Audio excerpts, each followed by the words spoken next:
दोस्तों ऑपरेशन के बाद जो टाँके लगते हैं उनका ध्यान रखना बहुत ही ज़रूरी है, क्योंकि अगर उनका सही से ध्यान ना रखा जाए तो आगे जाकर दिक्कतें आ सकती हैं, जिनमें से जो है घाव के ख़राब होने का भी रिस्क होता है।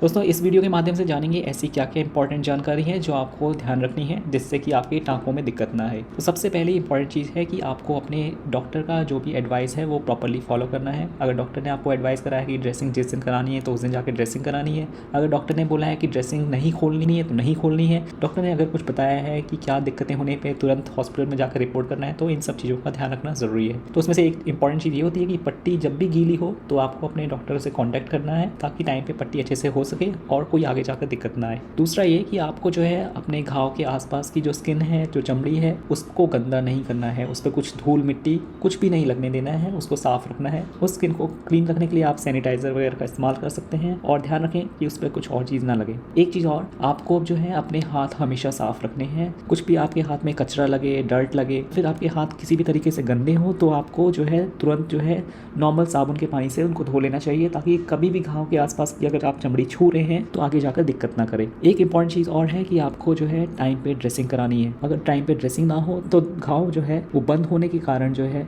अंदर पसीना इकट्ठा होता है, और जो चमड़ी उतरती है वो भी इकट्ठी होती है, तो एक इन्फेक्शन का सोर्स बन सकती है। तो उसमें जो ऐसे घाव हैं जिनमें ब्लड वगैरह इकट्ठा होने का खतरा है, जिन जगहों पे पसीना ज़्यादा आता है, तो उन ड्रेसिंग्स को थोड़ा सा फ्रीक्वेंटली करना होता है। ज़्यादा टाइम जो है आपके डॉक्टर आपको बता देंगे कि आपको पट्टी किस फ्रीक्वेंसी से करानी है। दोस्तों इसी का ध्यान रखना ज़रूरी है। आपको अगर पट्टी में से कुछ भी आपको लगे कि गंदी स्मेल आ रही है या फिर कुछ बह रहा है बाहर, तो दोस्तों पट्टी चेंज कराना ज़रूरी है। एक चीज़ और, कुछ टाँके जो है वो खुले रखे जाते हैं ताकि उन पे हवा लगे और वो सूखें। दोस्तों ऐसे टाँकों के ऊपर कुछ भी जो है शुरुआत में आपको लिक्विड वाली चीज़ जो है, जैसे कि पानी, मॉइस्चर जो है इसके ऊपर नहीं लगाना। उससे क्या होगा, आपके जो टाँके हैं उसके आसपास की चमड़ी जो है सॉफ्ट हो जाएगी और उसमें बैक्टीरिया इकट्ठा होने का खतरा रहेगा और इन्फेक्शन जो है अंदर जा सकता है। दोस्तों इस चीज़ का भी ध्यान रखना ज़रूरी है। और जो है आपको जो है टाँके के आसपास की चमड़ी है उसको स्ट्रेच तो बिल्कुल भी नहीं करना। उससे क्या होगा, अगर आपने स्ट्रेच करा तो जो है टाँकों पे जोर लगेगा और आपकी जो हीलिंग की क्षमता है वो कमज़ोर हो सकती है। टाँके जो है वो भरने से पहले ही खुल सकते हैं। दोस्तों इस चीज़ का भी आपको ध्यान रखना ज़रूरी है। और क्या है, मेडिकल मैनेजमेंट, यानी कि आप दवाइयाँ जो बताई गई हैं वो नियमित रूप से खानी है।